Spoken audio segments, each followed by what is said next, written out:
First, I'm going to add the 2 cups of flour to a mixing bowl. I'm going to add half a teaspoon of salt.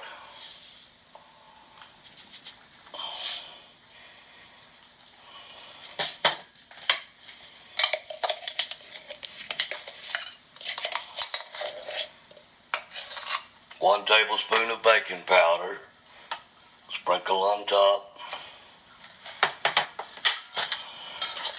And I whisk it together using a fork or a whisk, whichever you prefer.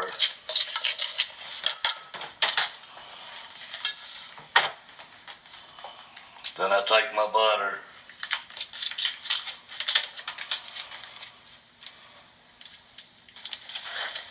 right out of the refrigerator is best while it's cold.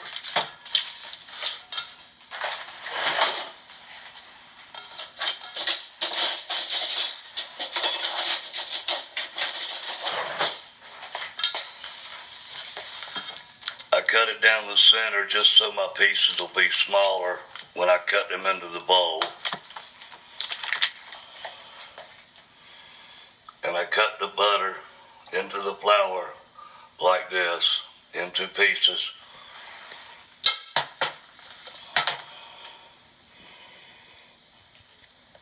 It just makes it easier when you go to cut it with your pastry knife.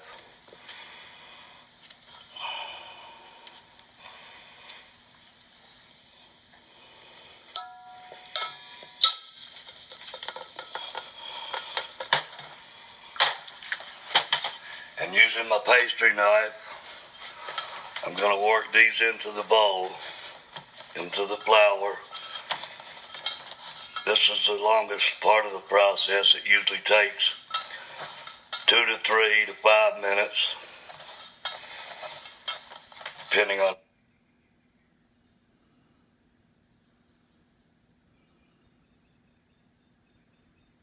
it.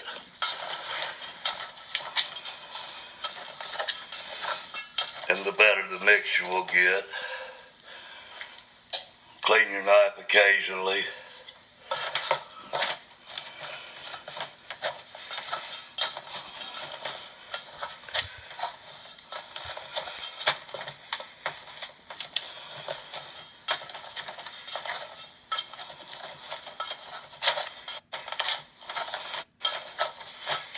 Usually I know it's ready when it's no longer sticking much to my pastry knife.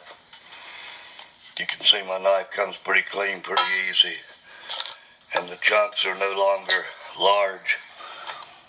They're all small, nearly the size of an English pea.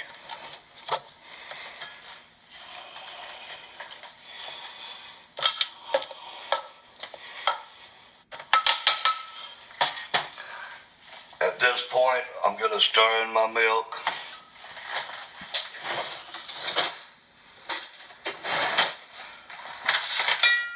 Using a fork.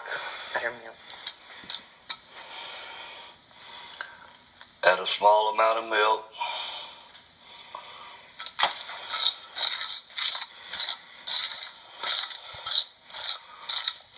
Work that together.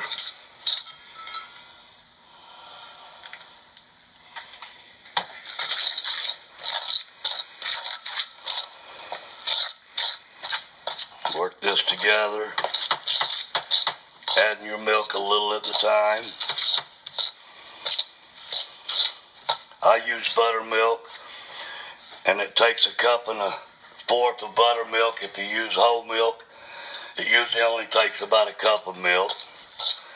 But I'll only work this until it's completely worked into the mixture and the flour pulls away from the bowl and there's no longer any dry butter in there. I don't want to overwork this. Just until I get the mixture wet is fine. As you can see, that doesn't take long.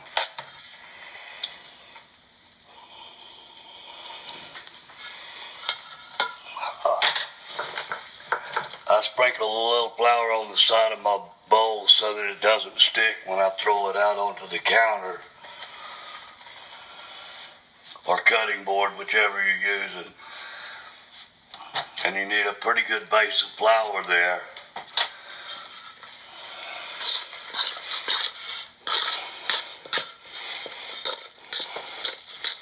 Pull the mixture out onto your flour.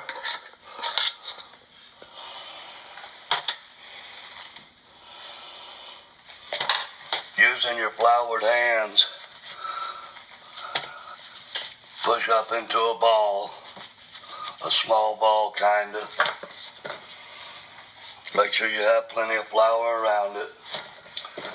Sprinkle a little flour on top so you can pat it down some and your rolling pin won't stick when you start to roll it.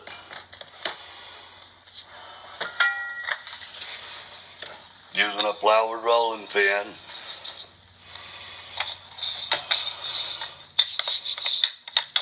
Roll it into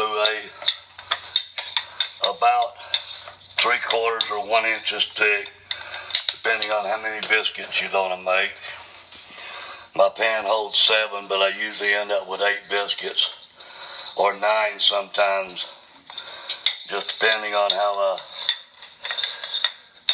thick I cut it out to.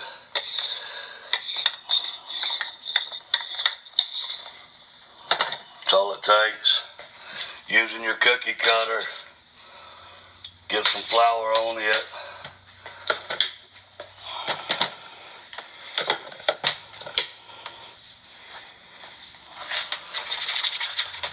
Your biscuits should not stick to the cutting board or to your biscuit cutter.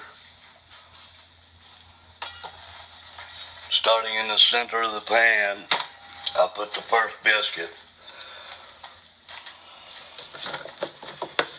Dip your cutter again. Shake the biscuit out and surround your center biscuit with these biscuits.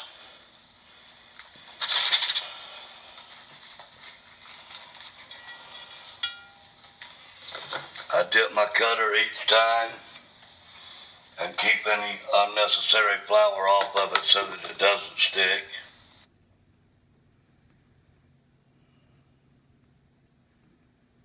A little messy here because it wants to stick to my hands, but I take the remaining flour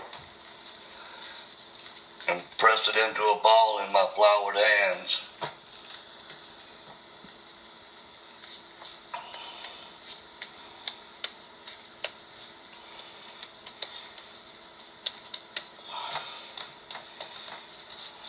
Usually I just pat out this last little bit.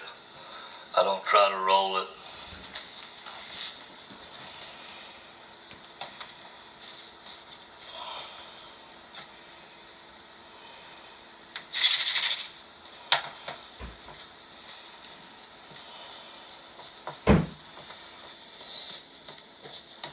And I usually put these in a skillet and bake them at the same time.